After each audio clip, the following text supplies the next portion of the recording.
आप सभी कैसे हैं। सबसे पहले तो आपको श्री कृष्ण जन्माष्टमी की हार्दिक शुभकामनाएं और उम्मीद करता हूं कि आप सभी लोगों के लिए त्यौहार काफ़ी अच्छा रहेगा और आप लोगों के जीवन में समृद्धि लाएगा, खुशियां लाएगा, खुशहाली लाएगा, सारी चीज़ें होंगी। ठीक है ना।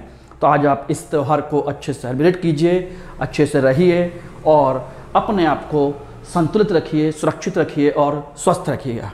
ठीक है। माई सेल्फ मनोज कुमार, आप लोग जानते ही हैं, मैं आपका मनोज IAS अकेडमी के इस चैनल में आपका स्वागत करता हूं। आज हम लोग जो बात करेंगे वो है हमारे पिछले लेक्चर की सीरीज का एक अगला हिस्सा जो हम लोगों ने शुरू किया था भारतीय अर्थव्यवस्था के स्वरूप को लेकर के। उसी चीज़ को हम आगे बढ़ा रहे हैं आज फिर से। भारतीय अर्थव्यवस्था का स्वरूप भाग 2, इस पर हम लोग चर्चा कर रहे हैं, इसको समझ लीजिएगा।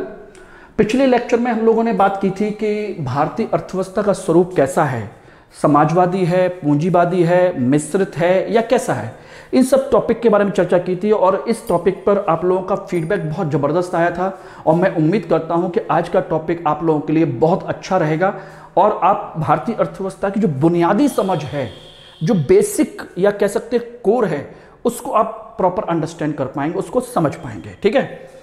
तो चलिए आज हम लोग इस टॉपिक को शुरू कर रहे हैं, लेकिन इस टॉपिक का शुरू करने के साथ ही एक चीज़ समझ लीजिएगा, जो आज का जो प्रश्न है, इस टॉपिक को मत जाइए कि भारतीय अर्थव्यवस्था का स्वरूप कैसा है, बंद अर्थव्यवस्था या खुली अर्थव्यवस्था है।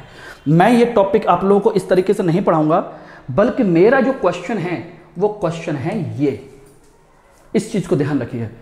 भारत ने 1991 से पूर्व बंद अर्थव्यवस्था के मॉडल को क्यों अपनाया था और किन किन बिंदुओं पर फोकस किया था, यह आपके सामने एक क्वेश्चन है।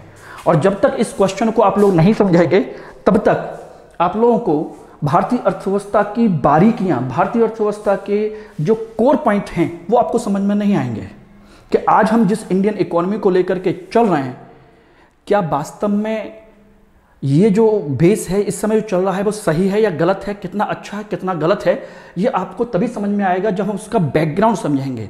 एक तरीके से कह सकते हैं ये टॉपिक भारतीय अर्थव्यवस्था के इतिहास को लेकर के है कि आज़ादी के बाद हम लोगों ने भारतीय अर्थव्यवस्था, इंडियन इकोनॉमी में क्या क्या चेंजेस किए और किस तरह के मॉडल को अपनाया, क्यों अपनाया।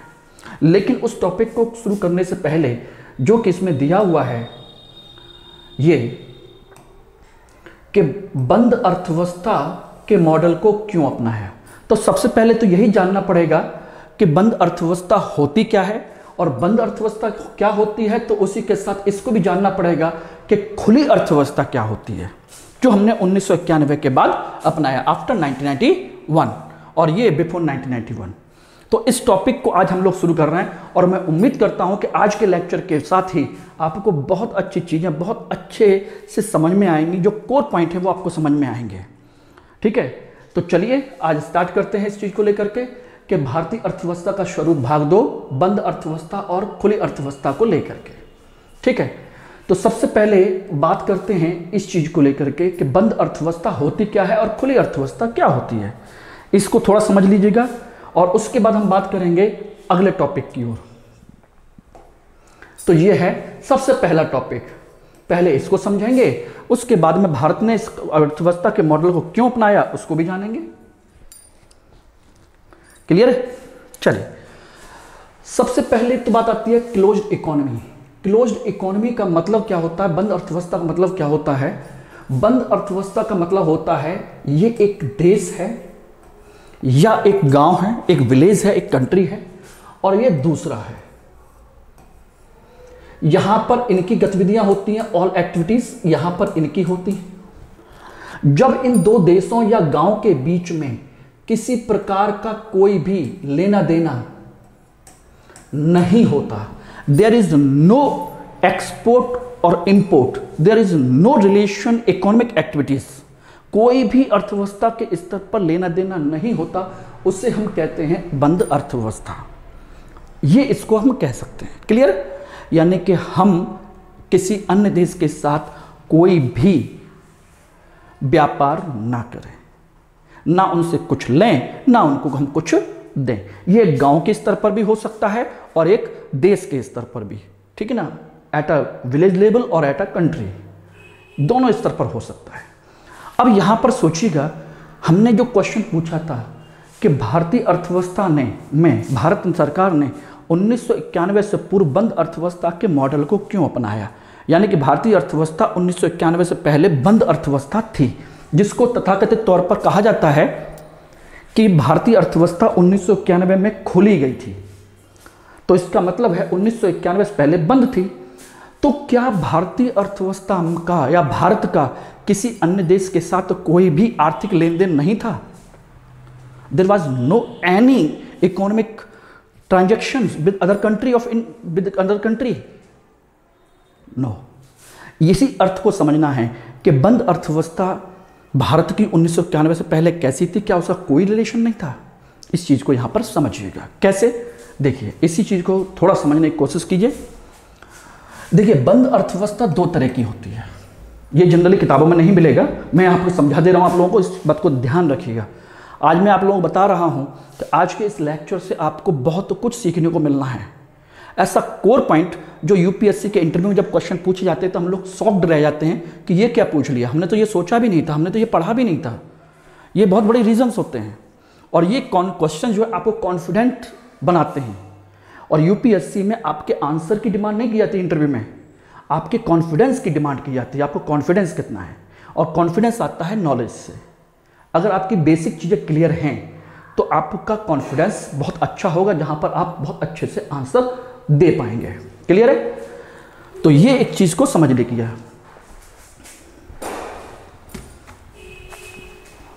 एक देखिए, सबसे पहली चीज तो यह है कि बंद अर्थव्यवस्था दो तरह की होती है, एक परंपरागत ट्रेडिशनल और दूसरी होती है आधुनिक यानी कि मॉडर्न।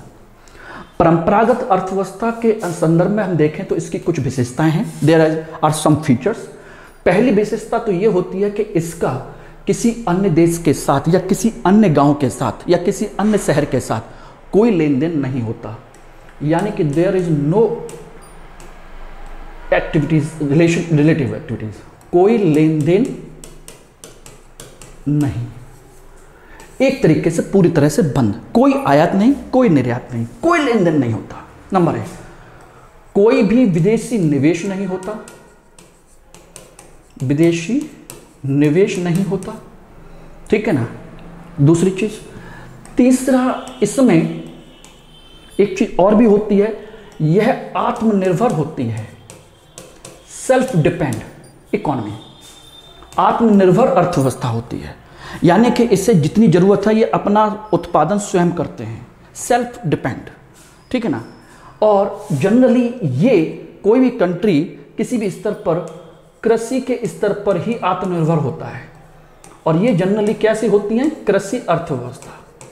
अगर ये उद्योग आधारित होंगी, सेवा क्षेत्र आधारित होंगी, तो इनको एक दूसरे के साथ लेन देन करना पड़ेगा, चाहे कच्चे माल के लिए, चाहे अपनी बनी हुई वस्तुओं को व्यापार करने के लिए, बेचने के लिए, ध्यान रखिएगा, उसको करना पड़ेगा।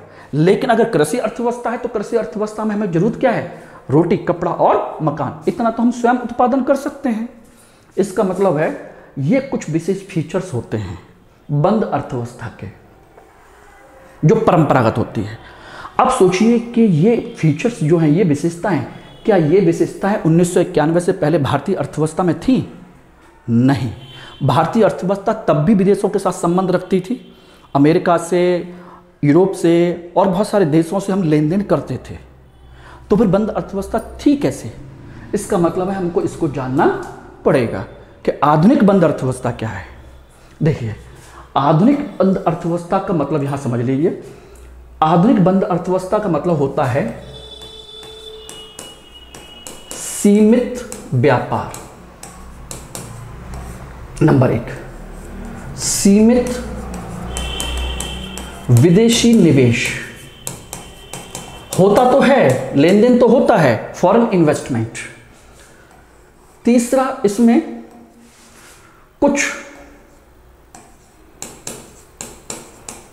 प्रतिबंध आरोपित होते हैं, किस पर? व्यापार पर कुछ प्रतिबंध, जैसे हमने कस्टम ड्यूटी बढ़ा दी, एक्साइज ड्यूटी बढ़ा दी, कस्टम ड्यूटी बढ़ा दी, ठीक ना, या कह लीजिए गुणात्मक और मात्रात्मक दोनों तरह के प्रतिबंध लगा दिए। तो ये प्रतिबंध कैसे हो सकते हैं?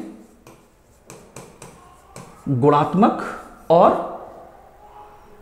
मात्रात्मक, quantitative and qualitative, qualitative and quantitative, मात्रात्मक प्रतिबंध। इसे हम कह सकते हैं सिंपल तरीके से टैरिफ।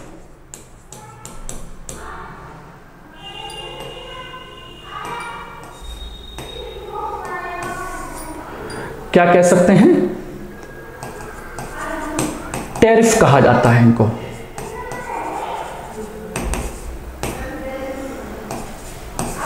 टैरिफ कहा जाता है। क्लियर है? तो टैरिफ बढ़ा दिए जाते हैं, घटा दिए जाते हैं, और ये कैसे होते हैं? गुणात्मक और मात्रात्मक।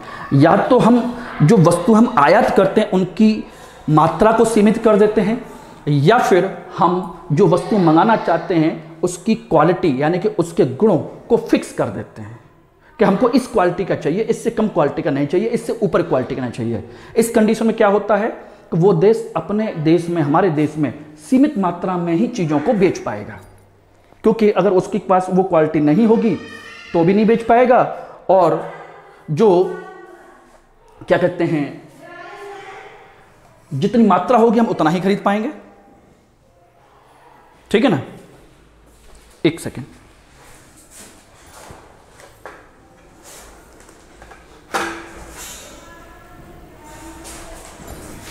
ठीक, तो ये कुछ प्रतिबंध लगाए जाते हैं, यानी निवेश सीमित किया जाता है, व्यापार सीमित कर दिया जाता है, ये सारी चीजें सीमित कर दी जाती हैं। इसका मतलब है हमारे यहाँ पूरी तरीके से उसको बंद नहीं किया जाता, बल्कि सीमित स्तर पर सारी चीजें की जाती हैं। और इसका मुख्य उद्देश्य होता है, ऑब्जेक्ट जो है, इसको समझ लीजिए। मुख्य उद्देश्य क्या है? मुख्य उद्देश्य क्या है? मुख्य उद्देश्य होता है घरेलू उद्योगों का संरक्षण। क्या कहते हैं? घरेलू उद्योगों का संरक्षण, protection of the domestic industries. अब ये क्यों है? नेचुरल सी बात है। इसका मतलब ये प्रतिस्पर्धा को कम करना चाहते हैं, कंपटीशन को कम करना चाहते हैं, अपने घरेलू बाजार और घरेलू अर्थव्यवस्था, घरेलू उद्योगों को बचाना चाहते हैं। इसीलिए आधुनिक बंद अर्थव्यवस्था को एक चीज और भी कह सकते हैं, ये आधारित होती है आपके संरक्षणवादी नीति पर। किस पर? संरक्षणवादी नीति पर चलती है। क्लियर? अब बताइए, आपको बंद अर्थव्यवस्था के दोनों मॉडल समझ में आ गए कि नहीं आ गए? हमने जो अपनाया था वो ये था, आधुनिक बंद अर्थव्यवस्था 1991 से पहले। यानी कि ऐसा जो कंसेप्ट है, ऐसा कोई देश नहीं है, ऐसा कोई देश नहीं है। और ये व्यवस्था कब मिलती थी? ये मिलती थी आपके सामंत काल में, सामंतवादी चरण में। फ्यूडलिज्म का जो फेज आया था हमारे यहाँ, उस युग में ये व्यवस्था चलती थी, सामंतवादी युग में, फ्यूडलिज्म में। इस फ्यूडलिज्म को हम कभी फिर पढ़ेंगे, ये बहुत अच्छा टॉपिक है हिस्ट्री का, कि जहाँ पर व्यापार जो है पूरी तरह से प्रतिबंध हो जाता है और केवल सामंती व्यवस्था चलती है। इधर क्लियर है? तो ये सामंतवादी जो कब आया था? ये आया था राजपूत काल को कहा जाता है, द पीरियड ऑफ राजपूत। राजपूतों का युग जो हमारे यहाँ शुरू हुआ था, उस समय का है ये। ठीक है ना? उस काल की अर्थव्यवस्था को हम लोग क्या कहते हैं? परंपरागत बंद अर्थव्यवस्था।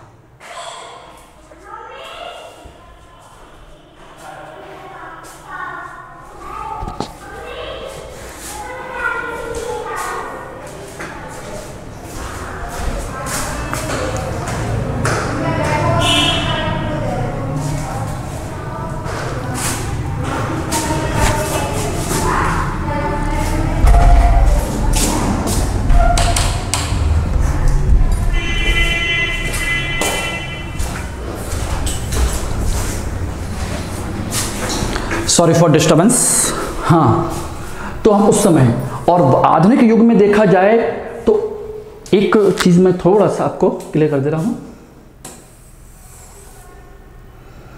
आधुनिक युग में देखा जाए तो 1991 से पूर्व भारत में इसी मॉडल को अपनाया गया था। क्लियर? 1991 से पहले एक। और वर्तमान में ऐसा कौन सा देश है, देख लीजिए। आपका एक देश है उत्तर कोरिया, जिम्बाब्वे, ऐसे कई सारे देश हैं जो आज भी मौजूद हैं जहां पर आपकी अर्थव्यवस्था बंद है, हर किसी को परमिशन नहीं है। क्लियर? तो इस चीज को आप समझ सकते हैं। तो ये टॉपिक आपको क्लियर हो गया, बंद अर्थव्यवस्था और बंद अर्थव्यवस्था के परंपरागत और आधुनिक जो कंसेप्ट हैं ये क्लियर हो गए होंगे। आज मैं आप लोगों को थोड़ा सा सॉरी बोलना चाहूँगा, बीच में कुछ डिस्टर्बेंस हुआ आप लोगों को, बट इसको थोड़ा इग्नोर कीजिए और फोकस कीजिए क्लास के ऊपर। क्लियर है? ठीक, तो ये क्लियर। चलिए आगे बढ़ते हैं। अब बात आती है खुली अर्थव्यवस्था। मैं यहां नहीं समझा रहा हूं। खुली अर्थव्यवस्था मतलब होता है कि जब इसी चीज को पूरी तरह से खोल दिया जाता है, यानी बंद अर्थव्यवस्था के जो मॉडल हैं ये सारे के सारे सीमित ना करके अनलिमिटेड कर दिए जाते हैं। पूरी तरह से विदेशी निवेश हो जाता है, सीमित ना होकर के पूर्ण व्यापार हो जाता है, सारे प्रतिबंध हटा दिए जाते हैं, सब खोल दिया जाता है। तो उस अर्थव्यवस्था को क्या कहते हैं? खुली अर्थव्यवस्था। अब भारत ने खुली अर्थव्यवस्था को क्यों अपनाया ये हम बाद में चर्चा करेंगे। पहले बात चर्चा करेंगे कि हमने इस मॉडल को क्यों अपनाया। तो ये टॉपिक है भारत द्वारा बंद अर्थव्यवस्था के मॉडल को अपनाने का कारण, कि भारत ने ऐसा क्यों किया। तो आधुनिक बंद अर्थव्यवस्था का जो उद्देश्य था वो आपने समझ ही लिया था कि आधुनिक बंद अर्थव्यवस्था का जो उद्देश्य है वो है घरेलू उद्योगों को संरक्षण देना, protection of the domestic industries. I think clear? तो इस चीज को लेकर के ही आधुनिक बंद अर्थव्यवस्था का मॉडल आया था। अब बात आती है कि भारत ने क्यों अपनाया। तो इसके लिए मैंने 4-5 पॉइंट आपके सामने मेंशन किए हैं, इसको आप देख लीजिए।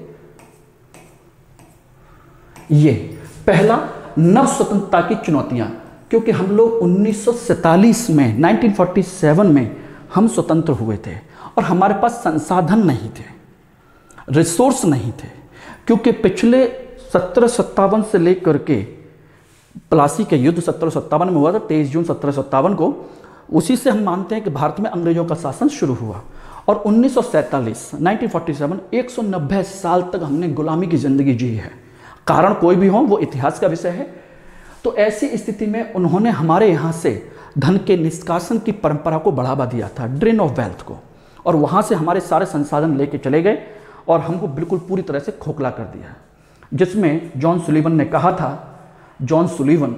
कहा था कि अंग्रेजों की, यानी कि उनकी प्रणाली कैसी काम करती है, स्पंज की तरह, जो गंगा से सारे संसाधनों को सोखती है और टेम्स नदी, जो लंदन की टेम्स नदी है, उसमें जाकर के निचोड़ देती है।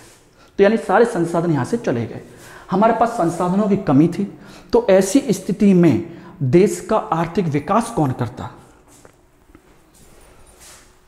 हमारे यहाँ संसाधनों की कमी है, इसलिए गरीबी थी, बेरोजगारी थी, असमानता थी, पिछड़ापन था, भुखमरी थी। There were very problems, social problems, economical problems and many more. बहुत सारी समस्याएं थी। तो सोचिए कि उस समय उन समस्याओं का समाधान कौन करता? अब दो चीजें थी, या तो प्राइवेट सेक्टर अर्थव्यवस्था को खोल देते या विदेशी लोगों को फिर से परमिशन देते। तो क्या हम फिर से गुलाम होना चाहते थे? नहीं। और निजी क्षेत्र, भारत में उतना निजी क्षेत्र था नहीं, ना उनके पास भी संसाधन नहीं थे वो पूरी तरह से इस पर काम कर पाए। बात समझे नहीं? फिर भी हमने निजी क्षेत्र को थोड़ा सा छूट दिया था कि भाई आइए। हमने विदेशी कंपनियों को भी थोड़ी सी छूट दी थी जो हमारे मन मुताबिक हो। पूरी तरह से प्रतिबंध नहीं लगाया था। बोले आइए, टेक्नोलॉजी लेके आइए, पैसा लेके आइए, लेकिन नियम कानून हमारे चलेंगे, क्योंकि हमें संसाधनों की जरूरत थी। किस लिए? अपनी समस्याओं को समाधान करने के लिए। इसलिए हमने कौन से मॉडल को अपनाया था? पिछले लेक्चर में मैंने समझाया था आप लोगों को, जो मॉडल अपनाया था पिछले क्लास में, जो मैंने डिस्कस किया था, वो था मिश्रित मॉडल।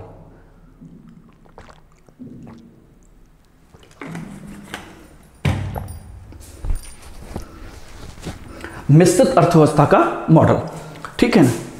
इसलिए प्राइवेट सेक्टर को भी हमने परमिशन दी थोड़ी सी।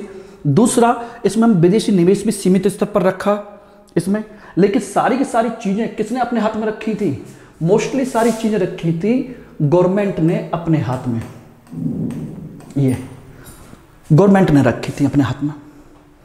इसलिए बंद अर्थव्यवस्था के मॉडल को अपनाने पर बल दिया गया, जिससे कि हम दूसरा काम क्या कर सकें, अपना विकास, यानी घरेलू उद्योगों का प्लस एक चीज और, घरेलू बाजार का संरक्षण। अब सोचिए विदेशी कंपनियों को दे दें। आज हम अपने घरों में देख रहे हैं, कोई भी त्यौहार हो, होली, दिवाली, आज तो हमारा जन्माष्टमी भी है, तो मार्केट में कितने सारे प्रोडक्ट चाइना के हैं। लक्ष्मी गणेश की मूर्तियां भी चाइना से आ रही हैं, होली दिवाली के सारे खिलौने चाइना से आ रहे हैं, श्री कृष्ण की मूर्तियां तक चाइना से आ रही हैं। तो हमारे घर में चाइना प्रवेश कर चुका है और हमारे घरेलू उद्योग खत्म हो चुके हैं। अब सोचिए घरेलू हम स्तर पर, हम अपने स्तर पर अब कुछ अपनी वस्तुएं बना भी लें, तो बाजार में आप चाइना का 10 रुपये का माल खरीदोगे या मेरा 15 रुपये का, 15 रुपीज़ का। हम उपभोक्ता हैं, सस्ती और अच्छी चीज़ें चाहते हैं। अब मेरे पास अच्छी चीज़ तो है लेकिन सस्ती नहीं है, लेकिन घरेलू है, तो क्या आप स्वदेशी के नाम पर मेरी महंगी चीज़ खरीदोगे? एक बार खरीद लोगे, 2 बार खरीद लोगे, हमेशा नहीं। इसलिए सरकार ने घरेलू उद्योगों को बचाने के लिए कि मेरे जैसे लोग उद्योग धंधे बंद ना कर दें, इसलिए और घरेलू बाजार बचाने के लिए प्रतिबंध लगाए थे सीमित स्तर पर, क्योंकि पूरी तरह खोल देते तो हमारा पूरा बाजार खत्म हो जाता, हमारे उद्योग धंधे विकसित ही नहीं हो पाते। ये कारण भी था। तीसरा, जन कल्याण की नीति, रोजगार को बढ़ावा और मानव विकास को बढ़ावा। अब आप सोचिए घरेलू उद्योग ना होते, विदेशी उद्योग होते, प्राइवेट सेक्टर होता पूरी तरह से, तो सोचिए क्या जन कल्याण या रोजगार की भावना उस तरह से हो पाती, मानव विकास उतना हो पाता? पॉसिबल ही नहीं था। क्योंकि सरकार जो नौकरी देती है, घरेलू स्तर पर जो हमको मौके मिलते हैं वो अच्छे और स्थायी होते हैं। विदेशी कंपनियां अपने तरीके से आती हैं, अपने संसाधन, अपने टेक्नोलॉजी लेकर के आएंगी स्टार्टिंग में। तो सोचिए स्टार्टिंग में ही बड़े स्तर पर टेक्नोलॉजी आ जाएगी, तो हमारे यहाँ जो जनसंख्या बढ़ रही है, जिसको रोजगार चाहिए, वो कहाँ जाएगी? टेक्नोलॉजी तो हमारे जो ह्यूमन एफर्ट है उसको निकाल के बाहर कर देगी। इसलिए हमने जन कल्याण के लिए भी इस चीज पर फोकस किया कि घरेलू जो चीजें हैं उनको बढ़ावा दिया जाए अपने स्तर पर। तीसरा, अंतर्राष्ट्रीय प्रतिस्पर्धा से बचाव, जो कि हमने दूसरे स्तर पर कहा था कि विदेशी कंपनियों से पहले अपने आप को बचाना है, अपने देश को विकसित करना है, और जब एक लेवल पर आ जाएगा फिर हम खुले कंपटीशन में बात करेंगे, ठीक है ना, ये बात करेंगे। नेक्स्ट, आधारभूत ढांचे का विकास और भविष्य की नींव, ये development of the infrastructure and the future development. अब ये कैसे, देखिए अगर इस स्टार्टिंग में हम पूरी तरह अर्थव्यवस्था खोल देते तो क्या सोचिए कि एक कंपनी हमारे यहां रोड बनाती, बिजली के प्लांट लगाती, इलेक्ट्रिसिटी प्लांट, स्टील प्लांट लगाती, जो कोर इंडस्ट्रीज होती हैं, जो बेसिक इंफ्रास्ट्रक्चर होता है, क्या वो बनाती? कभी नहीं बनाती। उनको तो बना बनाया प्लेटफॉर्म चाहिए। तो हमने वो प्लेटफॉर्म डेवलप करने के लिए सरकार के पास अपने रिसोर्स होने चाहिए, अपने रिसोर्स, अपने संसाधन होने चाहिए। इसलिए स्टार्टिंग में सारी चीजें गवर्नमेंट ने अपने हाथ में रखने की कोशिश की। और क्यों कोशिश की? इसके माध्यम से उन्होंने ये कोशिश की कि भविष्य में जाकर के हम जब इंफ्रास्ट्रक्चर पूरी तरह डेवलप हो जाएगा तो प्राइवेट सेक्टर, फॉरेन सेक्टर, दोनों को, फॉरेन प्लेयर्स को भी हम हैंडल कर सकते हैं और उनको अच्छा मौका दे सकते हैं, और जो हमारे अपने निजी क्षेत्र है उसका सही उपयोग भी कर सकते हैं, अदरवाइज नहीं। इसीलिए स्टार्टिंग में हमने अपने घरेलू उद्योग और घरेलू बाजार, घरेलू व्यवस्था को अपनाने के लिए हमने संरक्षण की नीति को अपनाया, विदेशियों को थोड़ा दूर रखने की कोशिश की। यही वजह है कि हमने 1991 से पूर्व, बिफोर 1991, हमने देखा होगा बैंकों का राष्ट्रीयकरण किया गया।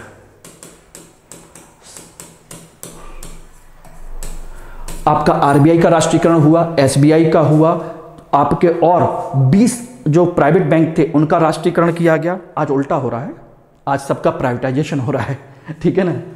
उस समय राष्ट्रीयकरण किया गया। अगर ये नेशनलाइजेशन ना होता तो हम और आप जैसे गरीब छोटे मोटे लोग क्या बैंकिंग व्यवस्था से जुड़ पाते?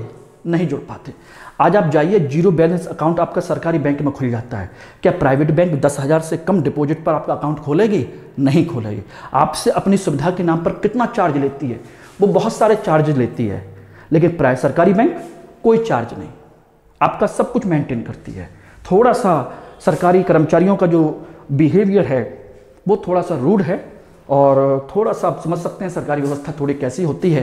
बस थोड़ा सा एडजस्ट कर लिया जाए तो। लेकिन आम आदमी को सुविधाएं बहुत हैं जो वो पे नहीं कर सकता। ICICI, HDFC जैसी बैंकों की सुविधाएं हमको SBI, बैंक ऑफ बड़ौदा ऐसी बैंकें आसानी से नहीं दे सकती, क्योंकि उनमें मिनिमम 10,000 डिपॉजिट आपको रखना ही रखना है।